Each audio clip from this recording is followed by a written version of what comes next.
오늘 우리가 함께 살펴볼 하이데베르 교리문답은 구문과 신문입니다. 이 부분들은 또 다른 질문과 또 다른 대답들이 이어지게 되는데, 앞의 내용들 여러분들이 배운 것들을 다 기억이 나지 않는다 할지라도 여러분 책들을 읽으시면서 하나씩 하나씩 정리하셔서 따라오시고 기억하시는 게 좋습니다. 왜냐하면 이것들은 뭐 다 128문까지 다 기억하라는 것이 아니에요. 근데 하나하나 논리적인 논리성을 가지고 질문을 통해서 그 다음 질문이 연결되고, 고리에 고리를 물어서 질문이 나오고 또한 답변이 나오게 되는 것이. 그 때문에 이것을 우리가 가만히 눈을 감고 생각하고 묵상하다 보면 무엇이 진리고 우리가 무엇을 믿고 있고 우리가 정말 무엇이 필요한지를 깊이 인식하게 돼요. 여러분, 어떤 사람들은 그래요. 성경을 많이 읽다 보면 눈을 감고 누워서 잠을 청할 때 눈을 감아서 잠자리에 드는 그 순간에 성경 한 번을 읽기도 합니다. 어떻게 읽을까요? 여러분, 그런 경험 없으십니까? 눈을 감으면서 창세기를 떠올리는 것이, 창세기의 내용들을, 흐름들을 쭉 따라가면서 하나님 은혜를 생각합니다. 또한 창세기 출애굽기를 생각하고, 또한 레위기를 생각하고, 민수기, 신명기를 넘어서 또한 사사기, 이렇게 성경을 쭉 묵상하다 보면 하나하나의 구절들이 아니라 성경의 의미와 내용들이 쫙 깨지면서 성경을 전체를 한번 이렇게 머릿속에서 한번 되새기고, 그리고 거기서 내가 받았던 은혜들을 다시 한번 되새기며 생각하면서, 그러면서 우리가 성경 한 번을 이렇게 생각할 수 있는, 한번 읽을 수 있는 그런 경험도 하게 됩니다.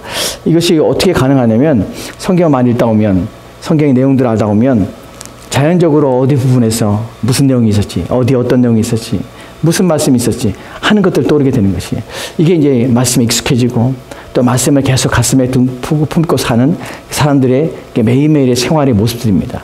여러분들이 부디 그렇게 하나님 말씀에 취하고 하나님 말씀에 충만한 그런 분들이 되었으면 좋겠습니다.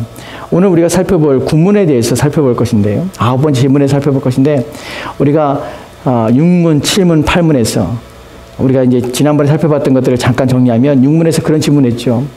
하나님께서 불의하십니까? 하나님께서 우리를 부패한 상태로, 이 상태로 우리를 만드신 것입니까? 하나님이 책임이십니까? 라는 질문에 대해서 답변이 무엇이었습니까? 절대로 그렇지 않습니다. 하나님은 우리를 선하게 하셨고, 하나님은 우리로 하여금 하나님의 형상을 닮게 하셨고, 참되고 의롭게 우리를 지으셨습니다. 라는 것이었습니다.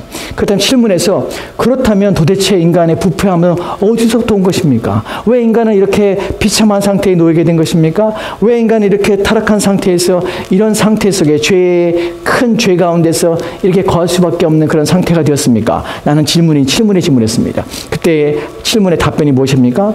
인간의 시조인 아담과 하와가 타락을 말미암아서 그들이 하나님 말씀을 어기고 하나님께 범죄하며 하나님을 대적하였습니다.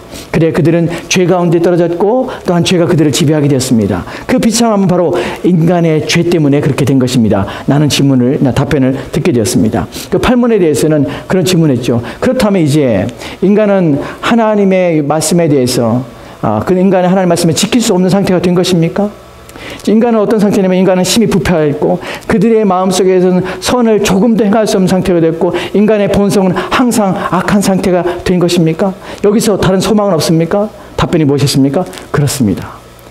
인간은 절대로 다른 것에서는 의로워지거나 회복할 수 있는 상태가 아닙니다. 오직 주의 성신, 성령을 통하지 않고는 인간에게는 소망이 없습니다. 그것이 8문에서의 가르침이었어요. 그리고 구문을 보면 이제 이렇게 시작합니다. 그렇다면 이제 구문을 보면, 구문에서는 그렇다면 우리 인간에 대해서 이제 어떤 것들이, 또 어떤 질문들이 또다시 연속으로 이어지는지 구문의 내용도 보도록 합시다. 같이 읽겠습니다. 시작. 하나님께서 사람이 행할 수 없는 것을 그의 율법에서 요구하신다면 이것은 부당한 일이 아닙니까? 이런 질문이 나오게 됩니다. 그렇다면 하나님께서 8문에서 인간은 항상 본성적으로 악을 행하는 성향을 가지고 있습니다. 그래서 우리는 조금 더 선을 행할 수 없습니다. 라는 것입니다. 그러니까 인간이 행하는 데 있어서 인간이 지킬 수 없고, 또한 그것을 따라 살 수 없다면 그런 것들을 요구하시는 하나님은 부당한 하나님 아닙니까? 라는 것입니다. 하나님의 부당성에 대해 얘기하는 것이, 우리가 지킬 수 없는데 지키려고 한다는 것은 너무 부당한 거 아닙니까? 하나님께서 무리한 요구를 하시는 것이 아닙니까? 의도적으로 우리를 괴롭게 하려는 것이 아닙니까? 라는 내용이 이 질문 속에 담겨져 있습니다. 여러분, 하나님에 대한 부당함들에 대해서 우리가 생각할 때 세상 사람들이 있어서 하나님의 부당함은 누누이 그들 가운데 강조되는 것입니다. 왜 그렇습니까? 하나님께서 우리 가운데 요구하시는 하나님의 법에 따라서는 우리는 그것에 미치지 못한 상태인데 너무 많은 것들을 요구하고, 또한 우리 가운데 그것을 요구함을 하면서 그걸 철저히 항상 지키도록 요구한다는 것은 우리가 따라갈 수 없는데 요구하는 것이기 때문에 하나님은 부당하다고 합니다. 그런데 여러분 생각할 때 부당이라는 것을 단어를 집중해서 생각해 보십시오. 우리가 언제 하나님께 부당하다고 느낍니까? 부당이라는 단어는 항상 어떤 때, 어떤 상황에서 옵니까? 부당이란 단어가 처음으로 사람들이 부당하다고 느꼈던 것은 언제 인간들이 처음으로 부당하다고 하나님에 느낀 것입니까? 우리가 이 부당함에 대해 생각할 때 인간이 죄 속에 담겨져 있고 죄 가운데 죄로 말미암아서 부패한 상태에 있을 때 인간은 하나님에 대해서 부당하다고 느끼게 된 것입니다. 처음부터 인간은 하나님께 부당하다고 느끼지 않았습니다. 왜냐하면 하나님께서 인간을 가장 아름다운 상태로, 온전한 상태로 지으셨기 때문에 그때 인간은 하나님 안에서 행복하였습니다. 그런데 그들이 하나님에 대해서 부당함을 느낀 때가 언제냐면 사단이 그들을 꾀임 때 그들은 하나님에 대해서 부당하다고 느끼게 된 것이에요. 여러분, 부당에 대해서 우리가 생각할 때 세 가지 내용을 생각할 수 있는데, 첫 번째는 무엇이냐면 인간이 하나님에 대해서 부당하다고 여기는 것은 무엇을 한 증거냐면 인간이 죄인이라는 부패한 상태에 있다는 것이 바로 그 증거입니다. 왜냐하면 우리가 나중에 답변을 살펴보겠지만 하나님께서 우리를 처음에 지으실 때 인간은 가장 온전하며 아름다운 상태였으며 하나님의 법에 절대적으로 순종할 수 있는 능력과 힘을 가질 수 있는 말이라 하나님의 법을 기뻐하는 마음을 가지고 있었다는 것입니다. 그런데 인간이 하나님에 대해서 부당하다고 요구하는 것은 바로 인간이 그 상태에서 떨어져 나왔다는 것을 이미 그 안에 전제하고 있다는 것이에요. 또한 인간은 하나님을 부당하다고 여기는 그 마음속에는 무엇이냐면 인간이 기속적으로 죄의 지배 가운데 있다는 것입니다. 왜 그렇습니까? 하나님의 부당함에 대해서 인간의 첫째 사람이 하나님을 거역하며 타락했을 때 그들의 마음속에 있었던 것이 무엇이었습니까? 그들이 하나님에 대해서 왜 부당함을 느꼈습니까? 하나님께서 동산에 있는 나무의 씨가를 다 먹지 말라더니라는 말에 마음속에 하나님에 대한 부당함을 느꼈지요. 그리고 하나님께서 불의한 것을 느꼈습니다. 너희가 먹으면 하나님과 같이 될 것이야 라는 말에 그들은 유혹을 당한 것입니다. 그리고 그 유혹 속에서 그들은 하나님의 부당함과 하나님께서 자기를 대하는 데 있어서 하나님께서 야박하다는 느낌과 하나님께 자기를 공평하지 않냐고 하나님께서 자기를 우리의 마땅히 대해야 될 상대로서 마땅히 우리가 받아야 할 그 대접에 대해서 하나님께서 나를 그렇게 대접하지 않는 것처럼 느껴지는 마음을 갖게 된 것입니다. 그래서 그들은 하나님의 법을 어기게 된 것입니다. 부당함은 무엇에 대한 근거냐면 바로 인간의 죄를 지은 타락한 존재라는 증거일 뿐만 아니라 인간은 죄의 지배와 힘에 또한 죄 가운데서 살고 있다는 증거입니다. 죄는 항상 어떻게 다가오냐면 인간의 마음속에 하나님을 향한 부당함의 마음들을 갖게 함으로 시작한다는 사실을 기억하십시오. 죄는 무엇입니까? 죄는 저그입니다. 죄는 무엇입니까? 죄는 반감입니다. 여러분, 적이란 말은 무엇이냐면 적대적인 의지를 가지고 있다는 것이에요. 죄는 항상 우리 마음속에서 하나님에 대하여 결코 온전한 마음을 가진 적이 없습니다. 죄는 항상 하나님에서 부당하다고 말을 합니다. 하나님에서 불의하다고 말을 합니다. 나를 이렇게 대접하면 안 된다고 말을 합니다. 그 마음이 어떤 마음이냐면 죄가 바로 내 마음에서 하나님을 향하여 내 마음을 이끌어서 하나님을 공격하고자 하는 마음이 바로 하나님에 대한 부당함의 마음이라는 사실을 기억하시기 바랍니다. 죄는 항상 우리 마음에 하나님에 대해서 반감을 가지고 있습니다. 하나님과 하나님의 일에 대해서 반감을 가지고 있기에 하나님의 일을 기뻐하지 않을 뿐만 아니라 하나님이 원하시는 것에서 우리 마음이 그것을 사랑하거나 그것을 원하거나 그것을 기뻐하는 것에 대해서 우리의 마음에 반대되는 감정을 우리 마음에 일으킨다는 사실을 기억하시기 바랍니다. 그래서 우리가 조심할 뿐이 바로 그것입니다. 행여 우리 마음속에서 하나님에 대해서 부당하거나 하나님에 대해서 우리의 불평하거나 하나님에서 원망의 마음이 들 때 그것은 우리 마음속에서 우리 마음속에서 숨어서 은밀하게 우리 마음들 가운데 있는 죄의 힘이 우리의 마음에 격동케 하며 우리의 마음을 조종하고 또 우리 마음을 지배하고자 일으키고 있다는 그 힘을 일으키고 있다는 사실을 기억하셔야 합니다. 하나님은 절대로 한 번도 우리 가운데 부당한 일을 하신 적이 없습니다. 하나님은 한 번도 우리 가운데 불공평과 또한 불의와 불평을 살 만한 일을 우리 가운데 행하신 적이 없습니다. 그것은 항상 죄의 문제 때문에 우리 가운데 그런 마음이 들게 되는 것입니다. 이 일에 대해서 답변을 보면 이렇게 기록되었습니다. 답변을 같이 읽겠습니다. 같이 읽겠습니다. 시작. 아닙니다. 하나님은 사람이 행할수록 창조하셨으나 사람은 마귀의 게임에 빠져 고의로 불순종하였고 그 결과 자기 자신뿐만 아니라 그의 후손도 하나님의 그러한 선물들을 상실하게 되었습니다. 여기 보면 하나님은 사람이 행할수록 창조했습니다는 것이 그렇습니다. 하나님은 사람이 하나님의 말씀의 법을 지킬 수 있도록 만드셨습니다. 이것이 원래 타락하기 전 인간의 모습이었습니다. 여러분 아담의 모습을 생각해 보십시오. 우리는 아담의 상태를 한 번도 경험해 본 적이 없기 때문에 아담의 죄 없는 상태에 대해서 우리는 완전한 이해를 가지지 못합니다. 왜냐하면 우리는 태어날 때부터 죄 가운데 태어났기 때문에 우리는 죄가 없을 때 나의 모습이 무엇인지 우리 한 번도 우리는 경험해 보지 못했어요. 우리는 늘 죄 속에 살았어요. 그래서 늘 우리의 마음속에 있는 것이 그것이 내가 가장 착하고 이 땅에 살면서 가장 선할 때조차도 그것은 죄가 없는 상태에 비해 볼 때 그것은 너무나 비참한 상태는 사실 우리가 알지 못합니다. 우리는 아담이 죄가 없는 상태였을 뿐만 아니라 죄를 지을 수 있는 가능성은 있었지만 그는 결코 죄를 짓지 않을 수 있는 능력을 가진 존재였다는 사실을 기억하시기 바랍니다. 여러분 아담은 죄가 없었습니다. 죄를 지을 수 있는 가능성은 있었지만 죄가 없었습니다. 그러나 그는 죄를 짓지 않을 수 있는 능력과 힘을 부여받은 존재입니다. 즉 그는 자유의지를 가지고 스스로 결정하여서 하나님 말씀에 순종할 수 있는 능력이 있을 뿐만 아니라 죄가 자기에게 유혹해 올 때에 그 죄를 거절하며 거부하며 그 죄를 대적할 수 있는 능력이 그 안에 있었던 자입니다. 우리는 그렇지 않아요. 우리가 그리스도 예수를 믿기 전에 성령이 우리 안에 계시기 전에 우리는 어떤 자였냐면 죄가 마음껏 자기 힘을 발휘하며 죄가 우리의 삶을 마음대로 지배하며 다스리는 상태였습니다. 그러니까 우리는 죄를 이길 수 있는 자가 아니었다는 사실이에요. 근데 우리 성령께서 우리 안에 들으시고 우리가 이제 구원 얻게 됨으로 말미암아서 이제 죄와 싸울 수 있는 성령을 통하여 죄를 거절하며 거부하며 하나님 말씀을 들고 대적할 수 있는 능력과 힘이 우리 가운데 생기게 된 것입니다. 하나님께 우리를 지실 때 우리는 창조 때에 우리는 주의 말씀을 지킬 수 있는 상태였다는 사실입니다. 본문에 보면 그러나 사람은 마귀의 게임에 빠져서 고의로 불순종하였습니다. 본문에서 고의라는 단어를 일부러 사용합니다. 여기서 고의라는 단어가 가지고 있는 이 독일어의 뜻이 있는데요. 독일어로 고의라는 말은 어떤 말이냐면 위험에 빠지는 것에 대해서 위험을 향하여서 아주 저절적으로 달려간다는 뜻입니다. 위험한데 거기를 향하여서 물불을 가지 않고 그 위험한 데를 향하여서 저절적으로 막 달려가는 것이 거기 뛰어드는 것이 이것이 바로 고의라는 단어예요.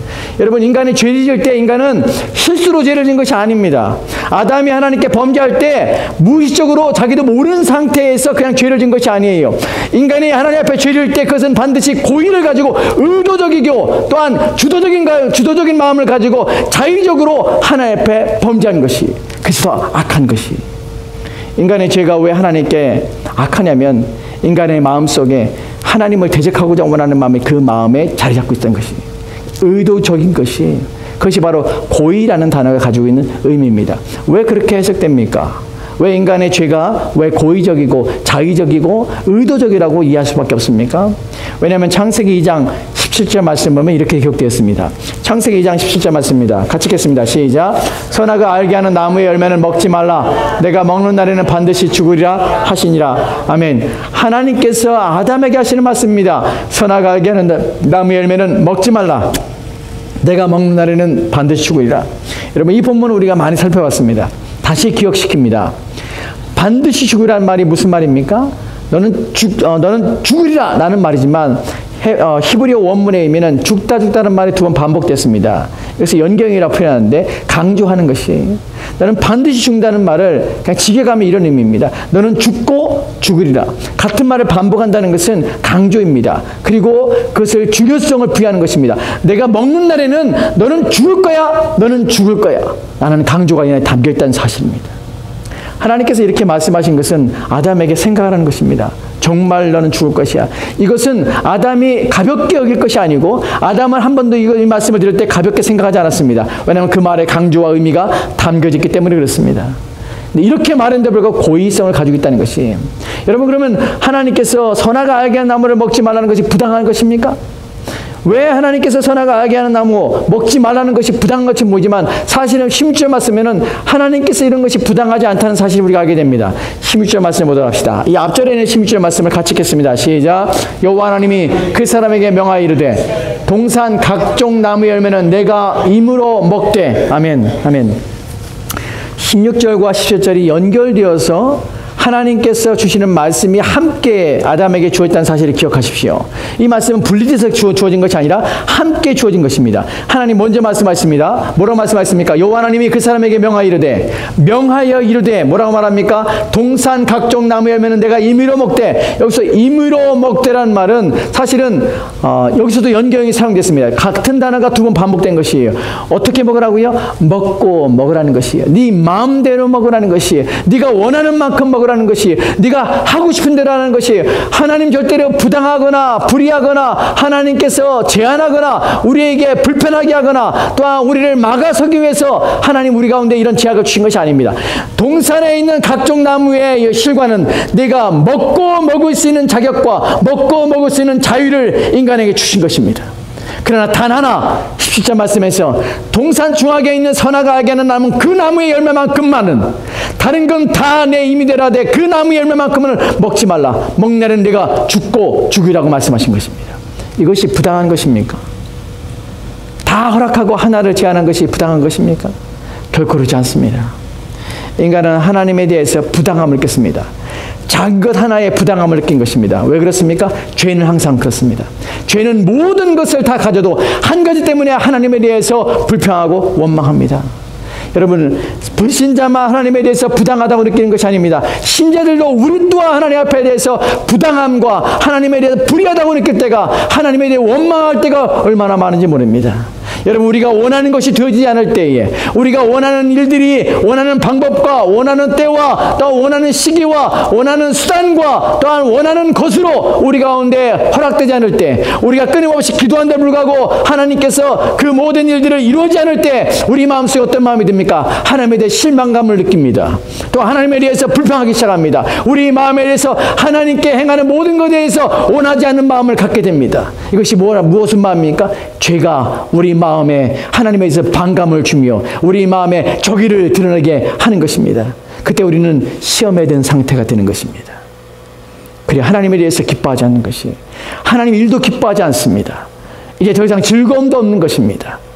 그것이 바로 죄가 우리 마음을 지배하며 죄가 우리 마음을 공격하기 시작했다는 것입니다. 그때 우리는 하나님을 생각해야 합니다. 하나님은 부당하지 않다는 사실을 기억하셔야 합니다.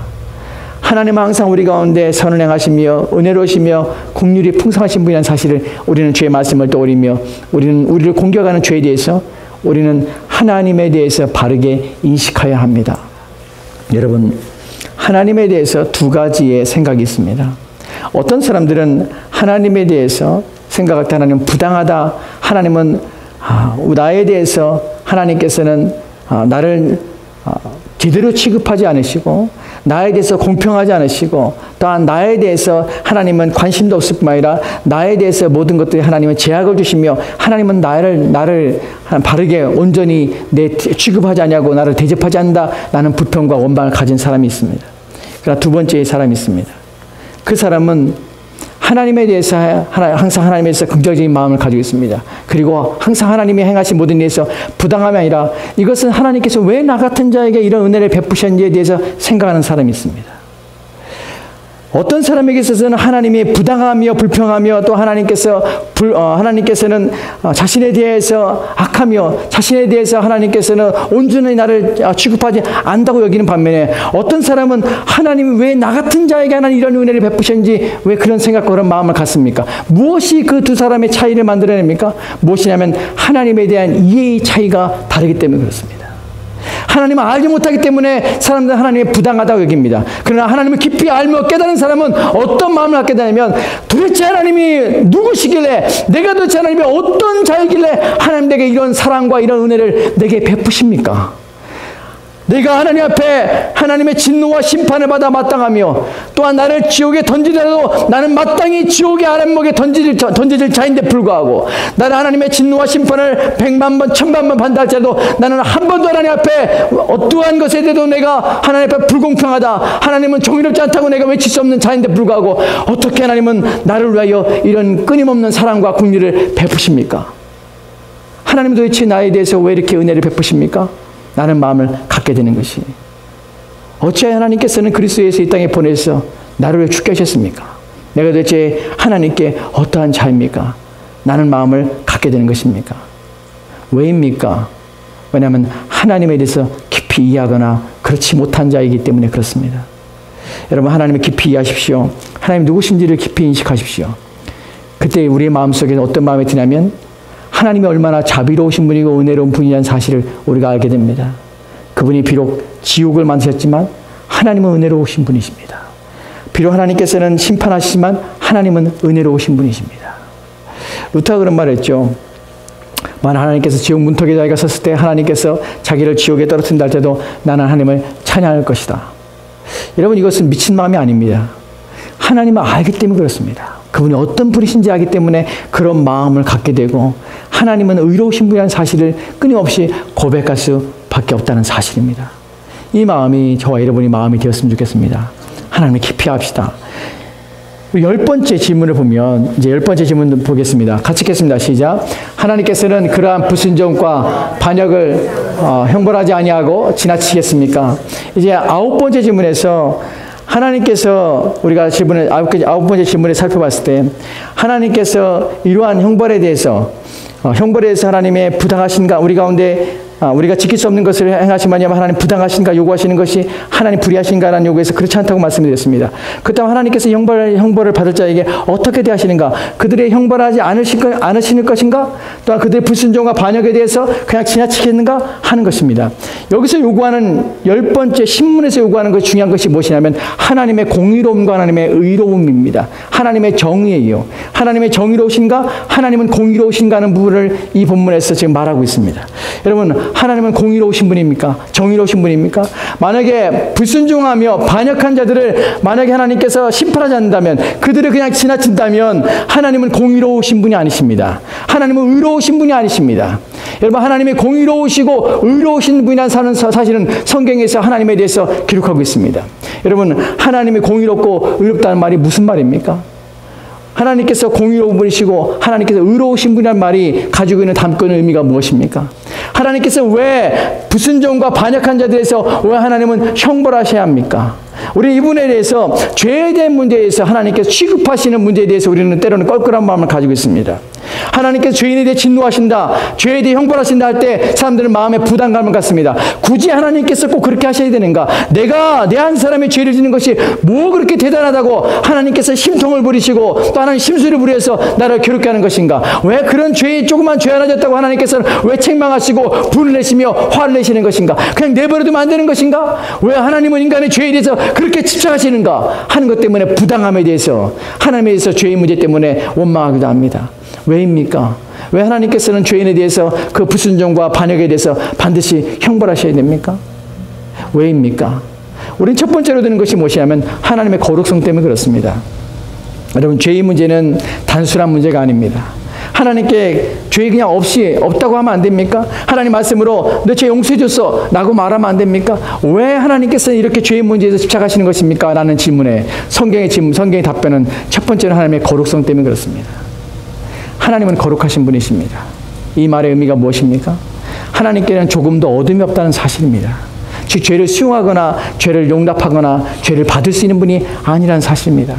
하나님 성품적으로 죄에 대해서 거부감을 가질 뿐만 아니라 죄를 멸하시며 죄에 대해서 공격하시며 죄에 대해 진멸하시는 하나님의 성품을 가지고 있다는 사실입니다. 이 부분에서 우리가 하나 살펴볼 텐데 하나님의 공의와 하나님의 정의에 대해서 성경이 이렇게 기록되어 있습니다. 이사야서 9장 7절 말씀은 이렇게 기록되어 있습니다. 같이 읽겠습니다. 시작. 그 정사와 평강의 더함이 무궁하며 또 다윗의 왕자와 그의 나라에 군림하여 그 나라를 굳게 세우고 지금 이후로 영원히 정의와 공의로 그것을 보존하실 것이라. 만군의 여호와 여심이 이를 이루리시라. 아멘. 아멘. 본문에 보면 정의와 평강의 더함이 무궁하며 정사와 평강이라 합니다. 정사는 통치력입니다. 통치력과 또한 평강의 더함이 무궁할 것입니다.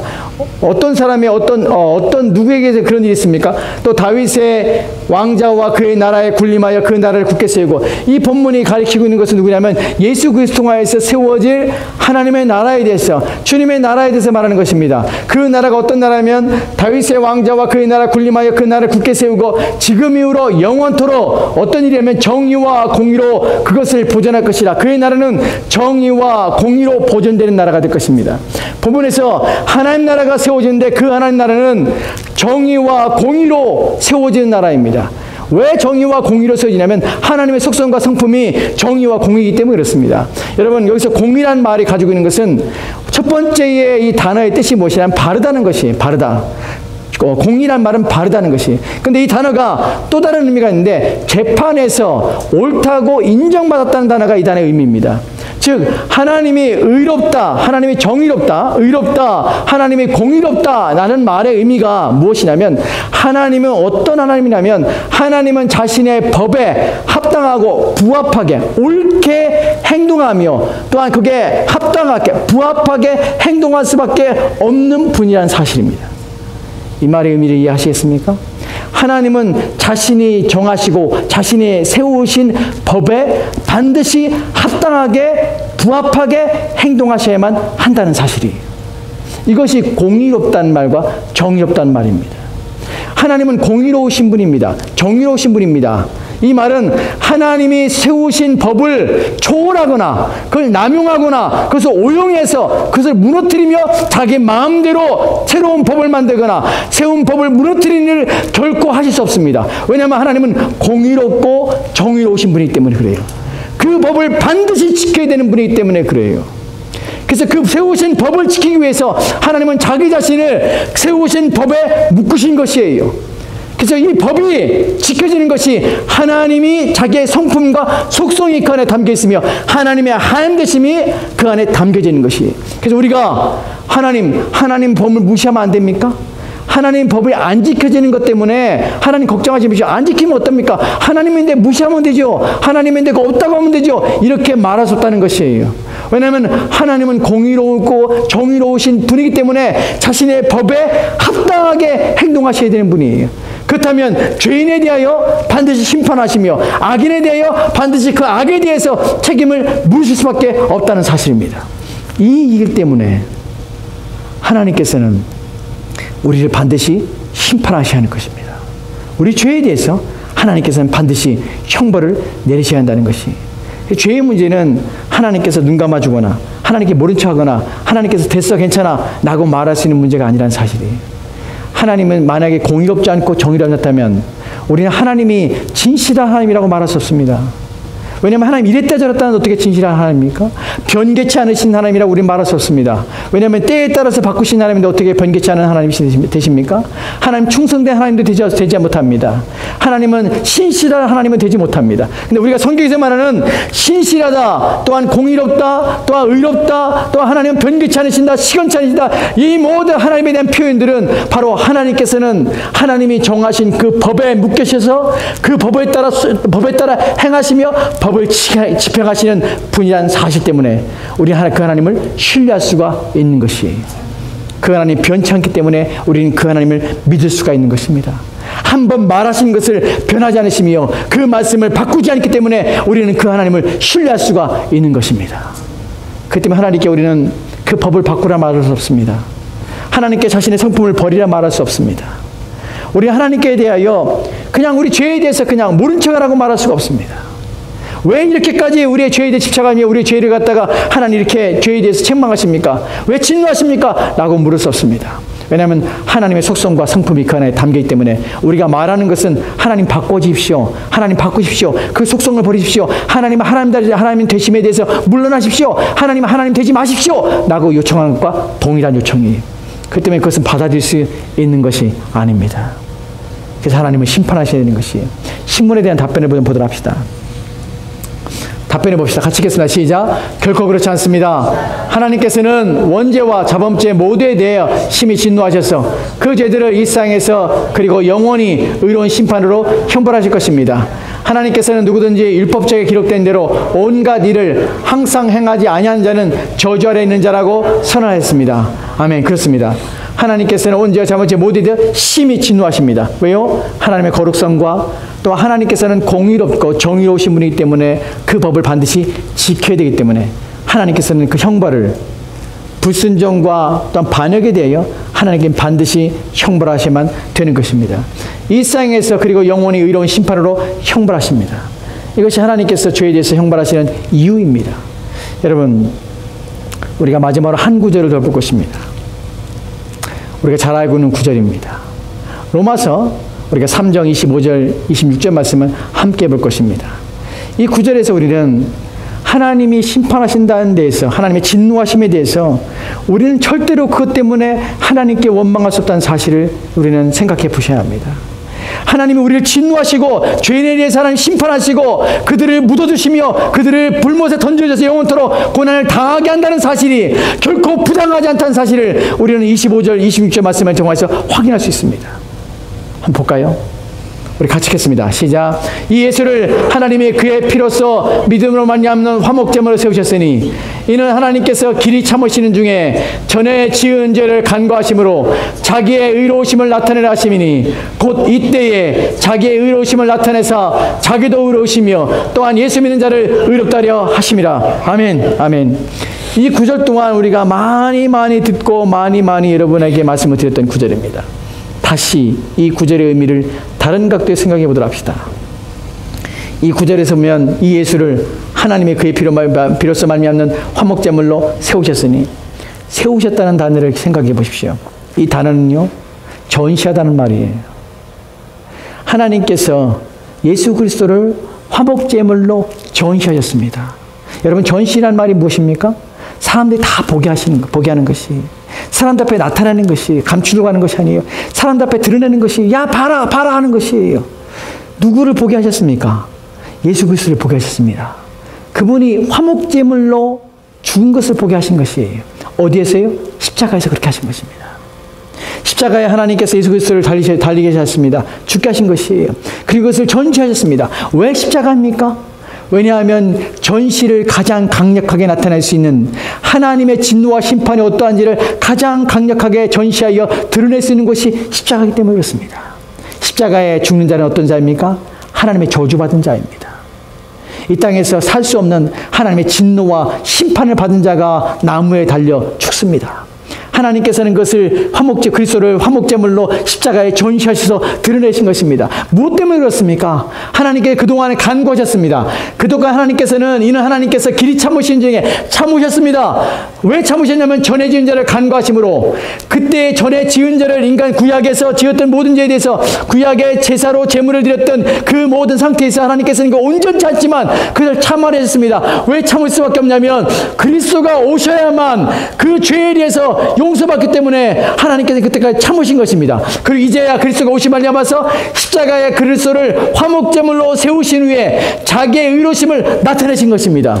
이때에 하나님께서는 내가 심판하지 않냐고 죄에 대해서 내가 묻지 않았다고 너희들 생각하지만, 그래서 너희들이 나를 공의로운 하나님, 나를 정의롭지 않은 하나님이라고 말할지 모르지만 이제 내가 그리스도 통하여 십자가의 길을 죽게 말미암아서 죄를 지은 자에게 어떠한 형벌을 내릴지를 이제 내가 밝히 보이니 보라, 내가 형벌을 내릴 자에게 반드시 형벌을 내리며 죄를 지은 자에게 반드시 진노할 것을, 이렇게 너희를 벌할 것을 내가 보이노라. 나는 의로운 하나님이라는 것을 나타내신 것입니다. 그것이 바로 십자가입니다. 하나님께서 자기를 의롭게 하신 것입니다. 여러분, 하나님은 공의로우신 분이십니다. 죄를 결코 간과하지 않으십니다. 왜 우리가 피를 흘리며 죄를 싸워야 되냐면 하나님께 죄의 지은 데에 대해서 그 죄를 그냥 무시하지 않기 때문에 그렇습니다. 우리가 그리스도를 알고 그리스도의 십자가를 묵상하면 죄에 대해 두려움을 느낍니다. 어떤 사람이 그러더라고요. 우리는 숨을 쉬는 동안에 죄를 만드는 마치 기계와 같다는 표현을 쓰는 사람도 있습니다. 그렇습니다. 우리는 죄와 떨어질 수 없습니다. 날마다 끊임없이 발생하는 그 죄 때문에 고민하는데 또다시 죄를 짓고 의도적으로 죄를 짓고 죄를 지으면서 그것도 이해도 못하고 그것에 대해서 가슴 아파하지도 않고 그렇게 살아가는 것이 우리 모습입니다. 여러분 십자가를 생각한다면 우리는 결코 그렇게 죄를 너무나 쉽게 죄의 상황에서 너무나 쉽게 죄를 수용하거나 죄를 지는 일에 우리 몸을 드리는 것을 쉽게 그렇게 할 수 없습니다. 하나님께서 십자가에 세우셔서 하나님 어떠한 분이신지를 드러내 계신 것입니다. 여러분 이 구절에서 우리가 생각할 것이 있습니다. 무엇이냐면 우리는 하나님의 진노에 대해서 하나님의 심판에 대해서 하나님이 지옥에 보낸다는 것 때문에 우리는 마음이 불편합니다. 왜 하나님 인간에 대해서 하나님 인간을 지으신 후에 인간이 조금 죄를 졌다고 그것이 얼마나 하나님의 영광을 가리는 것이라고 왜 그렇게 인간을 지옥에 못 던져서 왜 안달하십니까? 왜 심판하지 못해서 안달하십니까? 라고 왜 말을 합니다. 왜 인간을 그렇게 죽여야만 시원하시겠습니까? 라고 말을 합니다. 그러나 생각해 보십시오. 누가 더 악랄한 것입니까? 하나님께서 누구를 십자가에 보내셨습니까? 하나님이 자기 아들을 십자가에 보내셨습니다. 하나님께서 그 죄의 값을 누구에게 물으셨습니까? 우리에게 물은 것이 아니라 자기의 아들에게 우리의 죄를 그에게 물으신 것입니다. 그에게 자기의 그 인간들이 지은 죄를 그에게 옮기시고 그를 십자가에 보내신 것입니다. 하나님이 죽게 하셨고 그의 핏값을 받으신 것입니다. 하나님이 우리의 죄값을 지불하시고 하나님이 우리의 죄값을 치료하시고 그 모든 값을 지불해서 죄에서 우리를 용서하셨는데 그 용서를 받지 않냐고 그 용서를 수용하지 않냐고 그 용서를 믿지 않냐고 그 용서를 따르지 않는 자는 어떠한 자입니까? 저는 그들이 진노를 받아 마땅하다고 생각합니다. 그들이 진노를 받는 것이 당연하다고 생각합니다.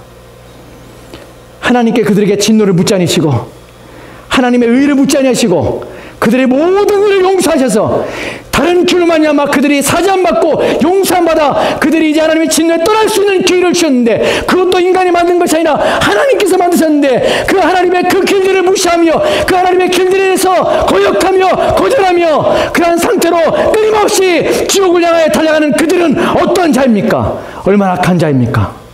얼마나 불의한 자입니까? 얼마나 못돼 먹은 자들입니까? 그러면서 하나님 불의하다 말할 수 있습니까? 왜 하나님이 인간을 지옥에 던진다고 말할 수 있습니까? 그럴 수 없습니다. 왜 이렇게 만들어 놓는 길을 무시합니까? 하나님께서 이렇게 만들어 놓는 이 은혜의 길에 대해서 왜 자비의 길에 대해서 그렇게 거절하고 있습니까? 어찌하여 이렇게 완악한 마음을 가지고 끊임없이 하나님에 대해 대적합니까? 그리스도 예수를 믿지 않으며 그 길을 무시합니까? 그러면서 그들은 하나님의 진노에 대해서 너무하다고 말합니다. 누가 너무합니까? 누가 너무한 것입니까? 누가 못되은 것입니까? 누가 나쁜 것입니까? 이 길을 제시한 하나님이 나쁘신 것입니까? 아니면 그 심판에 대하여 끊임없이 자기의 죄를 쌓으며 하나님을 대적하는 그들이 못되은 것입니까? 우리는 생각해 보아야 합니다. 우리는 그렇게 하나님에 대해서 절대로 우리는 부당하다 말할 수 없습니다. 하나님 진노하십니다. 하나님 무서우신 분이십니다. 하나님은 죄에 대해서 그냥 내버리지 않습니다. 그러나 하나님께서는 그 죄를 자신이 담당하신 것입니다.